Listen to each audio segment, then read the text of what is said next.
Hello and welcome to the first episode of the All Things Strongman Podcast. This has been a long time coming. I think I've teased it on social media and Instagram for many months now, and it's about time we started. Just going to be getting some of the guys and girls on from around the strongman world and finding out about themselves, finding out what they're up to and their stories up to now. For the very first episode, we've got a very special guest, though. We had to get Scotland's strongest man, the current reigning defending Scotland's strongest man on. And we have Conor Curran with us today. How are you doing, Conor? Not too bad. Not long up, even though it's 11 o'clock in the morning. But yeah. I know I messaged you around, I think about 8:30, 9 o'clock this morning, just to check we were still on for today. And I was getting a little bit worried. I set the alarm for 10:30 and I pressed snooze a few times. So yeah. We're all victim of doing that a little bit, aren't we? We all like to hit that snooze button. But yeah, thank you for joining us. And just to give people a bit of a background about Conor, yes, he's current Scotland's strongest man. Won that in 2023. A very hotly contested competition, to say the least. You obviously just squeaked out, I believe, your training partner. Yeah, my training partner, Callum Crozier. He was a point behind me. Could have gone either way, but yeah, I managed to eke it out on the day. Yeah, that scene up in Scotland's extremely hotly contested. Obviously, everybody will know, obviously, the Stoltman brothers. But then you've got sort of Lewis Jackals, unfortunately injured for the Scotland strongest man this year. Yeah. Yourself, Callum, Chris Beetham. Some incredibly talented strongman up there. Yeah, this year I think every year it gets better and better. But I think that this coming year is probably going to be the best Scotland strongest man ever. Get Lewis back in there. Andy Black's talking about doing it as well, so we'll see if he shows up. But yeah, I know Andy likes to talk a lot about being a big strong man. I know he was unfortunate not to compete in Scotland's strongest man. I don't believe he did the qualifier. I think he had an issue on the day. But yeah, add Andy Black's name in there. Obviously, Zaki Malouzi's done Britain's strongest man before. Incredible talent pool up there. Yeah, speaking of Zaki, I think that he's probably the most talented strongman and that competes at Scotland's. He says he doesn't train very much. I don't know how much I believe him, to be fair, but I do feel that if he trained properly and he had a coach that was helping him out, I think Zaki would be very hard to beat. And if he had the mentality as well, because he kind of shows up and he coasts through the day quite a lot, I think. But Zaki's definitely got the potential to win it. Absolutely, he has, and I'm sure we've all seen it in competitions before. It's just getting that mentality right, which I believe, we'll talk about a little bit of mentality yourself. You look at your journey over the last three Scotland's strongest man. Obviously, the first time you did it, I believe, was 2021. Yep, yeah, that's right. Finishing 10th, then pushed on again, 2022, finishing 3rd, and then obviously coming and winning it this year. Talk about that journey over the last 3 years to get to that eventual win. Yeah. Well, my progress, to be fair, since I started lifting in general, it's just been linear. And really, it's just, I know that I'm going to keep getting better. It's just a case of keeping up the consistency, which is something I've always had, and avoiding injuries. I think those are the two kind of keys to success for anyone looking to get strong, really. And I've just, touch wood, I've managed to do that so far. You're not going to always be able to avoid injuries, but I've avoided too much time out up to this point. Just linear progress. Like I said, I don't think there was a year where I took a massive jump. It's not as if kind of burst on the scene at Scotland's or anything. It's just slow progress, and managed to win it this year. Yeah, I think too many people go into sort of working in the gym, lifting, go into kind of competition, expecting that large jump, that sudden click. Yeah. Everything's going to click and you're going to be winning competitions left, right and centre. I think doing it on that slow progression basis is the best way, really, to build as an athlete. Yeah. You see a lot of folk kind of, once they've done a competition or that, and there's a lot of big talk about, but wait and see next year, wait and see what I'm going to do. It's just be patient, it'll come. It's not a case of next year I'm going to be 3 times the athlete I was last year. Bump up a few places every year and you'll get there. There's very few folks that'll come in, do their first comp and place low, and then come the next year and win it, no matter how much talent you've got. Yeah. It's a long game, strength. Yeah. So when did you actually start training strongman? That was at the start of lockdown, actually, All right. which didn't work out very well since ended up not being able to get into gyms. Yeah. And ended up training in a garage for months with just a barbell and plates. So I don't really know if that counts as starting strongman training, but by the time I was able to kind of get my hands on some strongman equipment, I think that was roughly, it was the second half of 2020 anyway. I got to go down to West Coast in Kilwinning, which was the gym I trained at for a couple of years. Yeah. So gyms were still technically shut, but I was able to get access to there, which is why I started training there really in the first place. Met all the guys down there. So yeah, probably halfway through 2020, I would say, it's kind of when I started strongman. So how old were you been at that point? Was I seen about years ago? So 26. 26. Yeah. Which is, I don't know if that's about normal age for certain strongman nowadays, isn't it? Obviously, a lot of are getting into it a little bit younger. Yeah. But then we've all heard the stories about the age that Mark Felix got into strongman. So you I know. compare it to that, and you were young, basically. Yeah, I don't think anyone can compare to him though, because I'm not going to be doing this when I'm 57.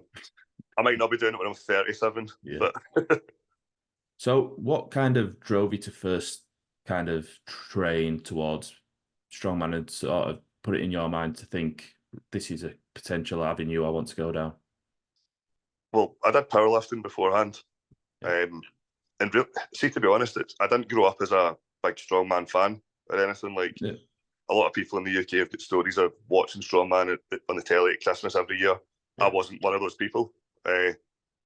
Maybe towards the end of my powerlifting years, I started watching it a wee bit, but it just, I don't know, it kind of just seemed like the natural next step from powerlifting. Powerlifting's it's a fairly boring sport. I think even folk that still do it would admit that. You know, it's 3 lifts, 3 attempts on the day. Like, it's going to be the same every time. Strongman's that bit more exciting. There's also the potential to do these bigger shows. Like if you're fortunate enough to get to, which for the first time I am here, to get to like Britain's Strongest Man, competing in front of a crowd like that, you're not going to get that anywhere else in the world in any strength sport. So like that was kind of one of the drivers that got me into it. But then once I started strongman, I'd say that's when I discovered maybe my love for it. I'm much more suited to strongman than powerlifting. I would never have got to like a national level in powerlifting, I don't think. But yeah, just gradual, just kind of discovered it as I went along. Yeah, which is great, and it's obviously working out quite well for you. Not bad so far. When did you start powerlifting then? I can't think exactly when. I think it was roughly 2016. Right. 2016, yeah. So it's been a gradual journey for you over sort of the last sort of 8 years or so. Yeah. I remember I started, that was at uni. I joined the uni powerlifting team. I remember with the first meeting, I was one of the founding members actually. Oh, nice. With this meeting that I was late to come in last, we all sat around this table and everybody was like saying their lifts. And like, I think at the time my deadlift was like 240 or something. It's okay. Like, and it came out to me, I was like, yeah, deadlift at 240. And everyone was like, whoa. Yeah.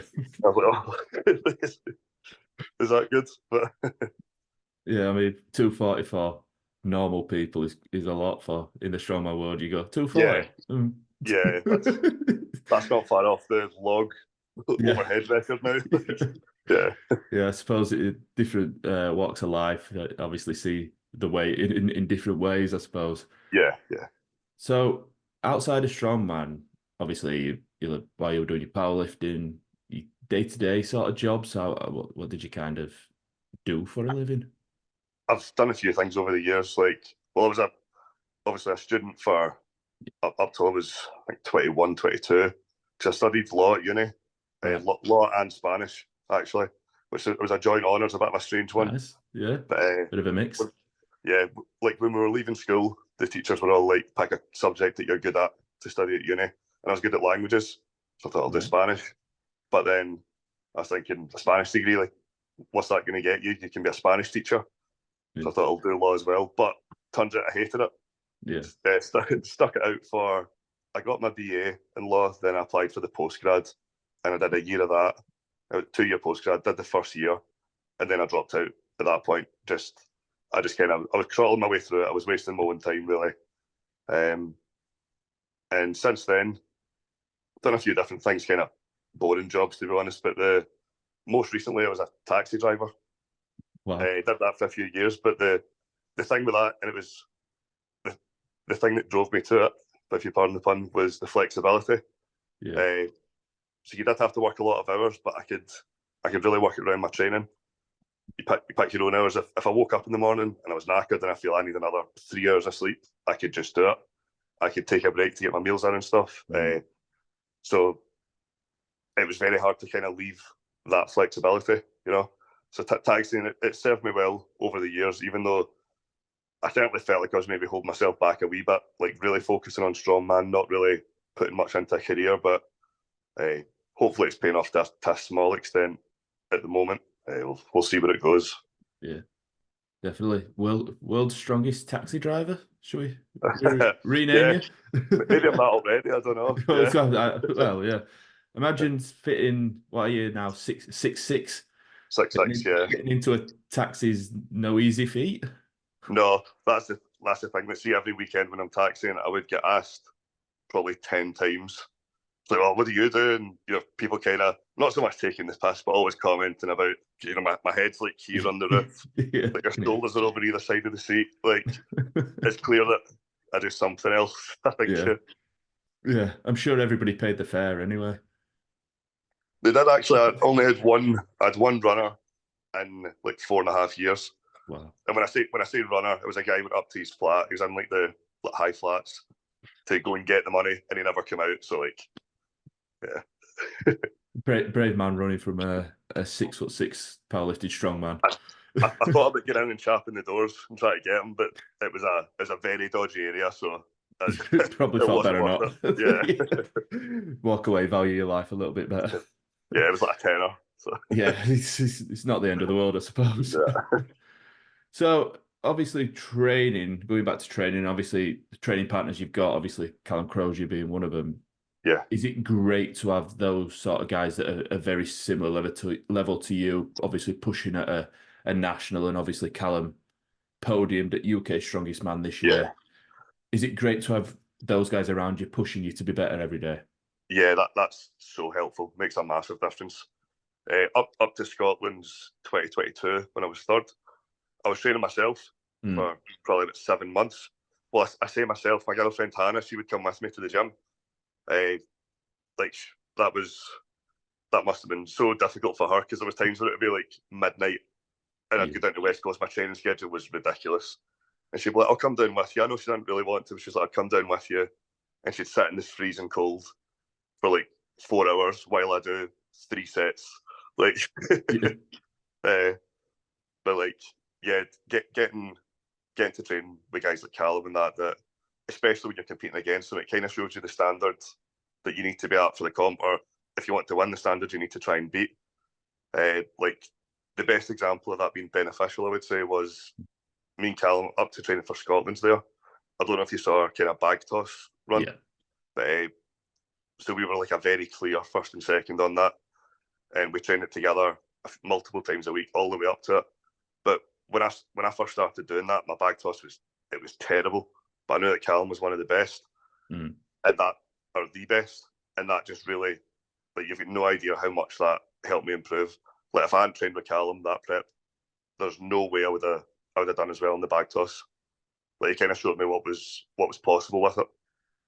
Yeah. So yeah, you get the benefit of that from training with strong folk. That's great. That's great. I was going to mention the bag toss because you see the reaction. See, I believe it was you and Callum went head to head on that one. Yeah. And you see the reaction of obviously when those last bags land, both of you kind of just probably can't believe the time that you've both pulled and how close it was between yourselves. So it was kind of a humbling moment to see. And now knowing obviously that you trained together, you can see why that reaction was so pure and so great. Yeah. Because there's always that with bag toss as well. There's always the chance that you can fluff one of the bags up. Like in training, I would say one of us probably messed up the run like at least 25% of the time.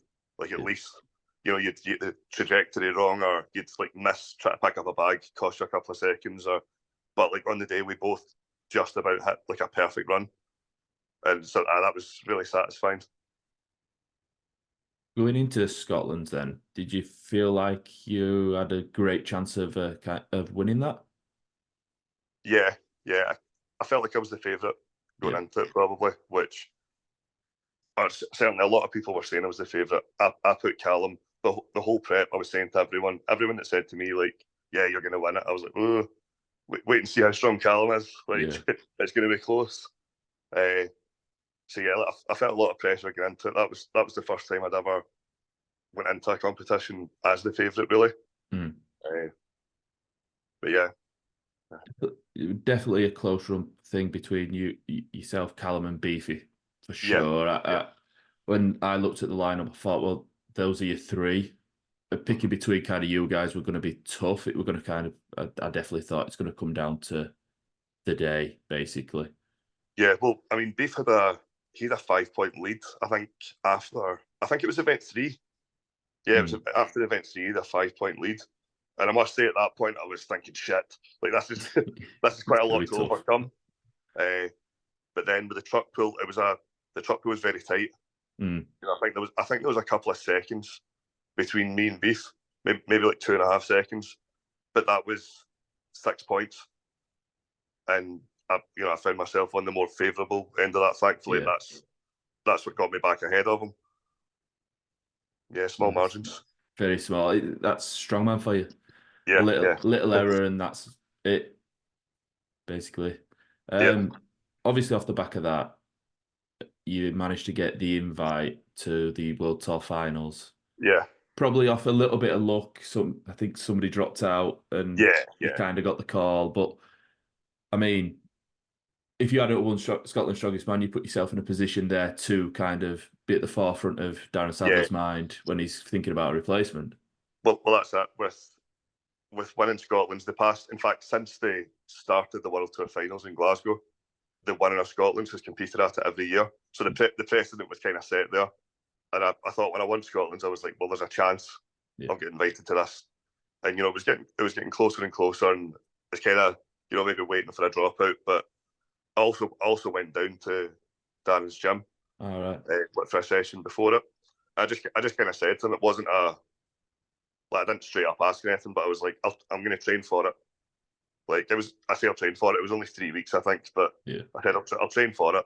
And if you need someone, like, I live literally 5 minutes away from the venue, so like if someone doesn't show up, or if somebody gets injured in the warm up area, like I'll run along, and like and thankfully I get more notice than that, but thankfully he took me up on it. Yeah, I mean that'd have been quite an image of somebody sort of on event day. You're just running through the crowd. I'll replace him. Going down. I get my knee sleeves on. Hit your entrance music. Come on, giving high fives as you're coming down aisle. That would have been quite funny to see, to be fair. So you get that call. What's your initial reaction when you find out that you're going to be sort of at the World Tour Finals competing? I mean, very, very excited, but also terrified. That's such an intimidating competition to do. But to be fair, I feel just about the same for Brits. But for the World Tour Finals, it's going from competing at Scotland's, going into it as the favourite, and feeling that pressure, and then get into this competition, and it's like you're probably going to be last. Like it's like a World's Strongest Man final lineup. I would say I did. I think it's probably fair to say I felt a bit out of place.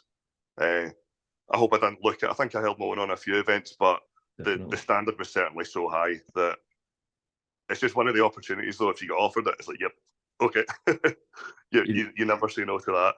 Yeah, you'd be silly to say no to that opportunity. Yeah. So like that was surreal to first of all compete kind of hometown, the biggest venue in my hometown. Sellout crowds, competing with like Mitch Hooper, current World's Strongest Man, Tom won it twice, Luke Stoltman, Europe's Strongest Man winner, Pavlo, current Europe's winner, Matt Ragg, it was mad. crazy lineup, and I Yeah, think Giants have done a video, and basically the first line is Colin going, "This is a World's Strongest Man final in a day," yeah, which it definitely looked that way on paper. It definitely turned out that way. Obviously, with a battle between Tom and Mitch, kind of that's going to be a battle for so many years if Mitch stays around in the sport. yeah, and Matt Bragg there, like he got Yeah, between them, of course, on the day. he's Matt's had a crazy year and obviously showed himself to be up there with the elite. Obviously, make the World's Strongest Man final. Yeah, But yeah, for yourself, I don't know. Obviously, the first event you kind of go out there and it's max log. You're the yeah, first up, straight out yeah. there in front of everybody. First time ever at a Giants live event, and obviously 270 kilos on that log. I believe that would For the have opener, yeah. smashed your PR. I believe. Yeah, well, I did. I hit 165 at the end of a ladder at Yeah, Scotland's. So, like, I do think on that day, if my overhead was as strong as it was at the Scotland's final, I would have pressed 170. I think I wouldn't have been too far off 180, to be honest. right. But I peaked for Scotland's. I trained for it for 8 months, Yeah, dedicated, and then obviously finished Scotland's. Done my kind of the week of you're not training, the week after you're not training, and then get kind of 3 weeks notice to train to compete at the Hydro show. yeah, And there was no way I could either maintain my strength or build it back up to where it was. So like I wasn't gonna hit a log PB that day, mm, which was annoying because I know I could have hit it and it would have been yeah, decent points on the board to get that first one. But yeah, I went into the comp just kind of knowing. I was like, don't let that get to you. Like if you zero the log, and obviously that's what happened. And I was still disappointed. Don't get me yeah. wrong, but yeah, still got to enjoy the rest of the show. Exactly. There's still what 4 more events to go. I think you did. I watched it back the other day. You did the smart thing. You tried it once, realized it wasn't there on the day, and just went, "No, I'm not Yeah, gonna. I'm not gonna overexert myself and kind of yeah, ruin the rest of my comp." exactly. I wasn't getting it. I could have. You could have gave me 20 minutes Hmm. to try it, and I wasn't going to get it. I don't think so. Yeah. No miraculous third attempt like Luke did on the No. 200 kilo log, which was Yeah, I know. crazy. Don't even say. A lot of people talk about the speed of a Giants live event, and I Yeah, mean, how I know obviously Scotland's was an official strongman event, but it's not quite the same as a Giants live event when they no. properly got the speed onto you, rattling through those events. How did you sort of react and deal with that? It was difficult. Like at Scotland's, there's I think 23, 24 Yeah, people competing, and there's even between a couple of events they do things like there was a women's deadlift record attempt. So it's like you really are getting a lot of time. And even at Scotland's, I felt I was like, well, I'm not quite ready for the next event, but Giants is a completely different game. yeah, The example I use that I've kind of been telling to folk was after the deadlift. So I did 3 reps for the 350, which again wasn't particularly happy with, but that setup feels so much harder yeah, than any I've used before. But anyway, did that, and I went backstage and I was like, trying to get my breath, took my suit off. It was on super tight, of course, yeah. and I was basically just lying on the floor in the athletes area, getting my breath, trying to recover for the next event.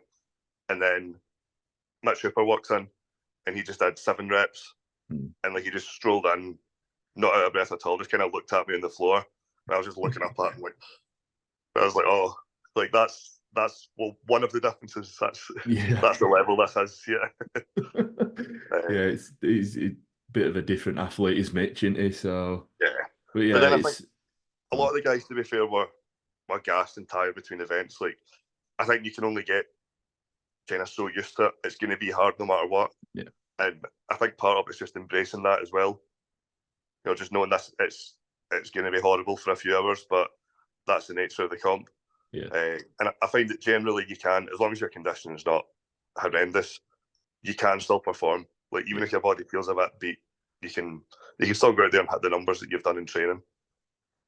It's just kind of mentally being yeah. able to exert fully under that kind of stress. Yeah, I can't see it being something that you can really get used to, as you say. Be, Yeah, like you can always get your conditioning better, and that's always going to help. But I don't think you can get it to a point where you feel, untouched between events. I don't yeah, think. Maybe I'm wrong, there's probably a few guys that can do that. Yeah, you see the guys that do well at the one-day events. I'm thinking, obviously, this year, Evan Singleton seems to have got it down to an absolute science. Yeah. He does great at the giant shows. Yeah. But I feel like that experience for yourself, doing it at the World Tour Finals, will only give you a head up on some of the guys that have maybe not done it before going into Brits. Yeah, possibly. I think England's this year was a Giants event as well, so I think they ran it. Yeah, in fact, they ran it entirely like a Giants event, so they'll have had that experience too. But I'm still very grateful for it, because everything from the kind of the new experience of showing up to the venue early and wandering around the athletes meeting, the practicing your walkout, doing the walkout, all these kind of things that are very new, because they come with pressures of their own. Like I won't lie, the walkout was something I was nervous for. Yeah. Like kind of doing that for the first time, and even doing it for the second time at Brits, I'm going to be nervous for it too. But I think the more you do stuff like that, the less it's going to affect you, and the less mental energy you need to put towards it, the more you can focus on the event. So yeah, it's definitely an advantage having had that experience. Yeah. How much did you jump at the loud bang after the walkouts? No, I didn't. I'm amazed that I didn't, Wow. because I've jumped at it being in the crowd many times. So it gets me every time. Yeah. I think the adrenaline was just that high. Yeah, I'm normally sat doing some sort of filming, and my footage at that point is dreadful, because every time I jump, I can't. I mean, we sit in practice and put his fingers in his ears when it's coming around to that point. It's hilarious to see all the kind of behind the scenes team, just everybody stood there, fingers in ears, bracing for it, and they're really scared. But yeah, it's a fun one doing those walkouts with all the lights, the music, the crowd get really behind everybody, which is amazing to see. There's obviously a couple of guys that will be absolute favourites. You've got obviously Tom and Luke as your main ones. But everybody gets cheered, which is amazing to see. How did you feel walking out in front of sort of a hometown crowd at Glasgow? Yeah, it was good. I couldn't really focus. I didn't so much take it all in because of maybe the nerves. I was just coming out and it's like, right, go the right way. I actually I jumped over the advertising board and kind of went into the crowd and did all high fives and that. But that was more of an accident, to be honest, because during the practice walkout, the lights were so blinding that I went the wrong way. Right. And they were no, pointed me around, go this way. So when I went out for my actual walkout, I thought I'd done it again. I saw the advertising boards and I was like, oh no, I'm meant to be on the other side of them. So I jumped over them, and then I was like, oh, I'm in the crowd. And I was like, so I just started running, high-fiving folks, and jumped over again. Just play it cool. Just act like you meant it. It's fine. Yeah, I think it looked intentional, but it wasn't. Yeah, I think Evan's Nana does it every comp anyway, so it doesn't look out of place too badly anyway, so you're fine. At least you didn't sort of slut drop like Pyro Dwyer does, which is always an interesting one. Does he do that, the same one at every comp, or is it? I think he does try and come up with new ideas, but I have seen a few where he has done that little drop, and it's always it's interesting to see. But that's Par. He's quite a character anyway, isn't he? So looking ahead to sort of the next big competition that you've got, it's obviously Britain's Strongest Man at the end of January. We're just under 3 weeks away from it now. How's your preparation gone, and how are you feeling? It's went well. I would say it's a very heavy comp. It's probably the heaviest Britain's Strongest Man there's ever been. So I've really had to peak quite hard for it. A lot of the lifts, like a 400 kilo deadlift, the 160 axle, it's numbers I've not hit before. I've never trained axle before, to be fair. So that's been a new experience in itself. But yeah, it's towards the upper end of where my strength would be. Yeah. So that's been a new experience. Like the 400, I just want to tack off a 400 kilo deadlift. To be honest, if I can do one, I'll be delighted. Like the way training's going, it's kind of hard to tell because the weight can come on very quickly the heavier it gets. But it's the way things are going. I think I will get one, and in the back of my mind, I'm saying maybe two. But in the 160 axle, it's trending towards getting that as well. But yeah, we'll see. Everything's going okay. With the one thing we're not too sure about is the anvil carry into arm over arm. Yeah. So that's going to be, it's a new setup, something nobody's had a go of yet. Hopefully going to get a wee shot of it in the next couple of weeks. I think everyone's got the option of heading down. I think it's arriving at kind of Giants HQ in the next few days. Nice. So once I've got a feel for that, I'll probably hopefully feel a lot more confident. Unless I get down in it and it's extremely difficult. Yeah. Whoa, what's this? Yeah, that is kind of the one event that's sort of a bit of an unknown for everybody, I suppose, is that sort of carry and hoist. I know they've done variations of that other different competitions this year. I think I saw something at the Shaw Classic that was very similar. It was kind of like an arm over arm hoist.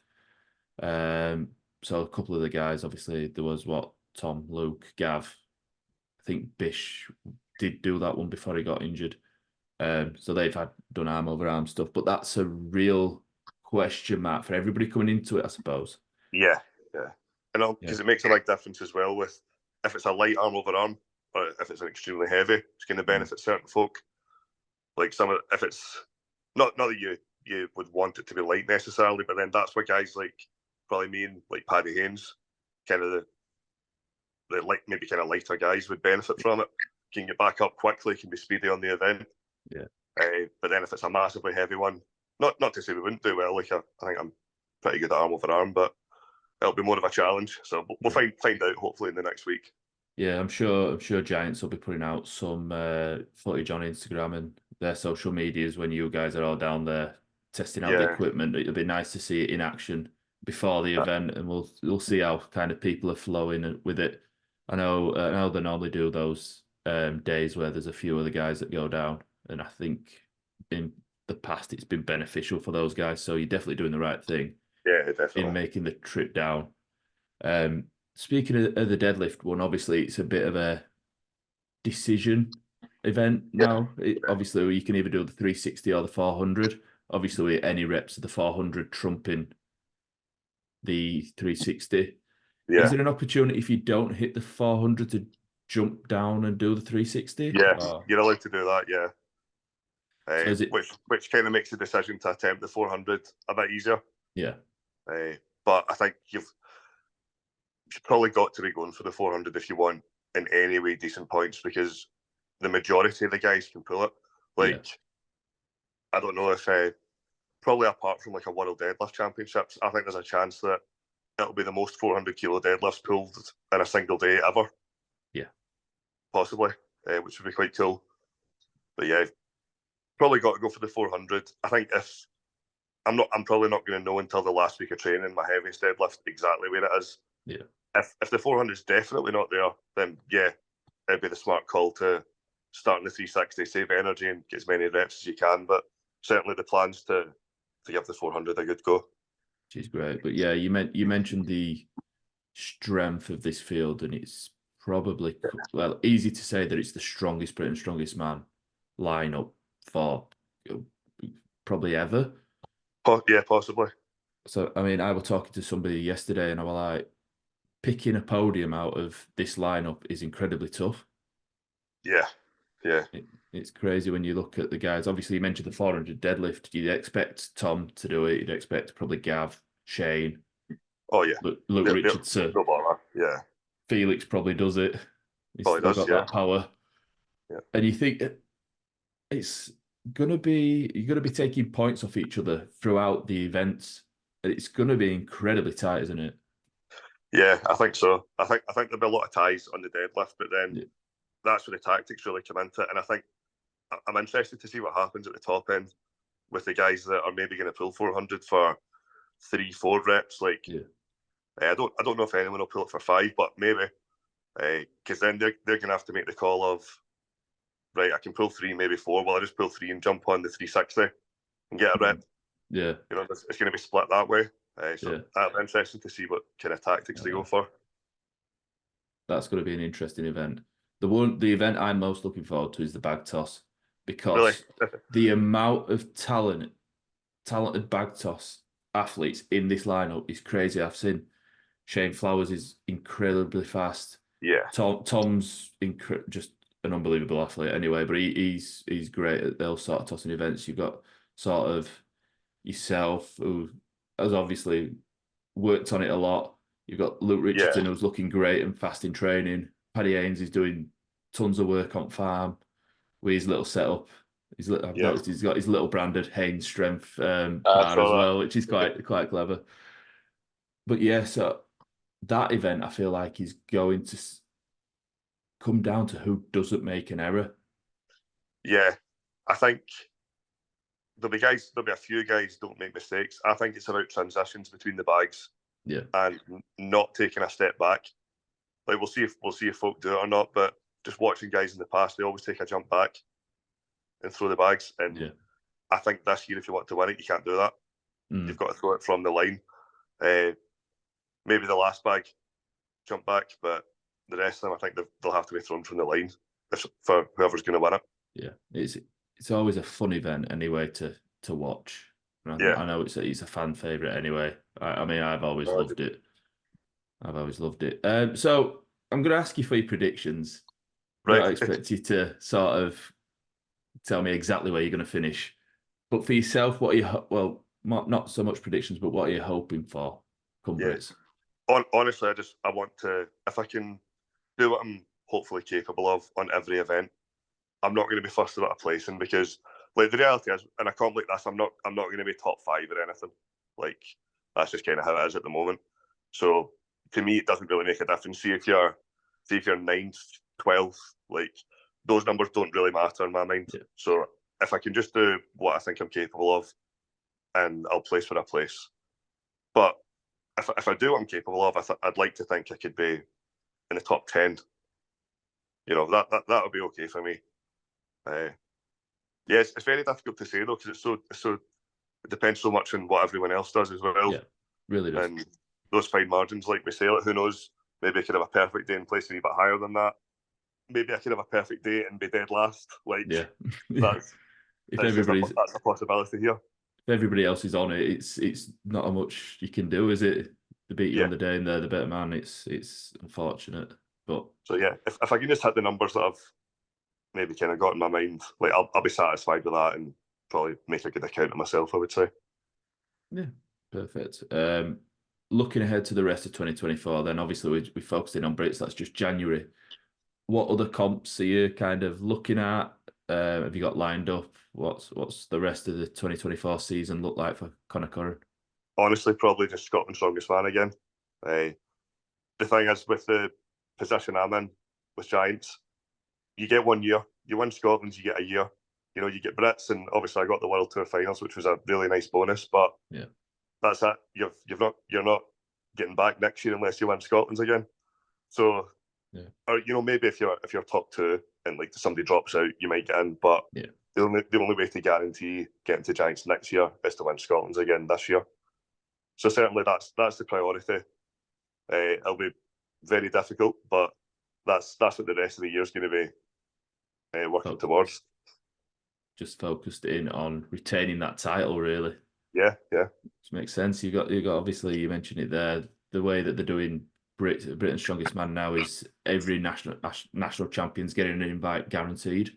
Yeah. So these guys, obviously Sean Gillen, obviously won the Ireland Strongest Man. Gav Bilton won Wales, but that's no surprise. Yeah, he's great. Luke Richards, obviously everybody on the podium at England's Strongest Man got an invite with Luke, Kane and Paddy. So it's great to see that more chances are given and more emphasis is put on these national titles, because then that competition only gets better because everybody wants that Giants Live spot. It's nice to have that clear route. Yeah. Well, like it's part of the prize as well. You know, you win on the day you get the title, which is the main thing, of course, and maybe a wee bit of prize money, which is nice. But then you also know it's like, I'm going to a Giant show. Like that's it, secured it. Yeah. So that's a massive plus. Yeah, definitely is. What's the sort of next few years look like then? Because I believe you're 29?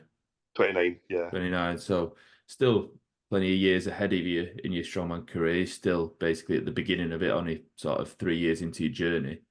What's the next sort of few years look like for yourself? What are you wanting to sort of achieve and go on to do? Okay, I'd love to get established in the Giant scene and then kind of see what happens from there. But I never really set kind of longer term goals like that. Like I'm not one of the guys that's that's going to be like, oh, I want to get to a World's Strongest Man final, because that's something I don't really have the right to say that. I don't think at the moment. That's still quite a ways away. Next year, just see what happens. If I can keep progressing the way I have been, then I don't see why I can't become established in the giant scene and hopefully win Scotland's year after year. That would be the goal. But I know that that's not going to be an easy task at all. I could get better at the rate that I have been improving and not win Scotland's this year and not win it next year and not win it the year after that. And, you know, there would come a point where I would be like, well, what am I doing this for now? But I've been saying that since I started. I've not been, you know, shouting about any kind of lofty ambition. So, like, I'm just going to take it year by year. And if it keeps going the way it's going, then I think I could, become established in the giant scene and then maybe push for some higher placings at those comps. I'd say that's a fair goal at the moment. Yeah, that's a very sensible goal. I think it's obviously you say there a lot of guys come into sport, have one decent place, and they're like, I'm going to win World's Strongest Man in 3 years. It's like, are you really? So I feel like it's very sensible goals that you've kind of set yourself. Obviously, you managed to get a podium at Giants Live event, and that guarantees you a spot at a World's Strongest Man. So I feel like getting a giant podium, that's such a massive achievement. Yeah. You know, that's pretty far from where I am at the moment, I would have to say. So, but yeah, that would be amazing. I would say though, from doing the World Tour finals, it probably did give me a bit of confidence, even though I placed low in that competition, unsurprisingly, because it was all fine margins. Like on the day, I feel if you know you do these things, it's probably not a good idea to do them like all about ifs and buts. But you know, if I had like an extra like 3 steps on the Conans would have bumped me up 3 places. And I didn't load the last stone. I can do a full stone run. I didn't do it on the day. If I got one more deadlift, it would have taken me from joint 10th to joint 4th, I think. Like, it was all very fine margins. So I'm just telling myself that I certainly wouldn't go about shouting about it as I thought I was close to doing well, but it's very difficult to put all those things together on the day. But certainly I don't feel all that far away from being able to kind of challenge at that level for a decent placing. Yeah, and I mean that was the big takeaway I took away from watching yourself at the World Tour Finals. Is it was close margins. You wasn't far away at all. I mean, sandbag steeplechase were a close one as well. I feel like you moved very well for probably the first time you'd ever used that sort of of event. Yeah. So I trained that. I did 2 runs in training. For that, and I think I was mid-table against like a world's final kind of lineup, which I was very happy with that, but could be better. Like I went past in training. But for your first sort of event at that level against that sort of field, to be mixing it up in certain events in that mid sort of pack, it's nothing to take away from yourself, and you can only be proud about what you'd achieved. And I'm sure you walked away from that day with more positives than negatives. Yeah, I would say so. Yeah, there was no pressure. It wasn't kind of losing to those guys isn't embarrassing in any way. It's kind of expected. So I learned so much that day, and it was a positive. It's great to hear. It's great to have heard a little bit about your journey. I think we'll wrap things up there. It's been great to talk to yourself. Thank you for jumping on the first ever episode of the All Things Strongman podcast. You'll forever have that as like a little feather in your cap. Being the first guest that's let this Yorkshire idiot talk to you and ask you a few questions about. No, thanks very much for having me on. No, it's been a pleasure. So thank you to everybody who's taken the time to listen to this podcast. We'll have a few more coming up in the lead up to Britain's Strongest Man. But yeah, keep your eyes peeled on Instagram, and I'll be pushing out when they go live.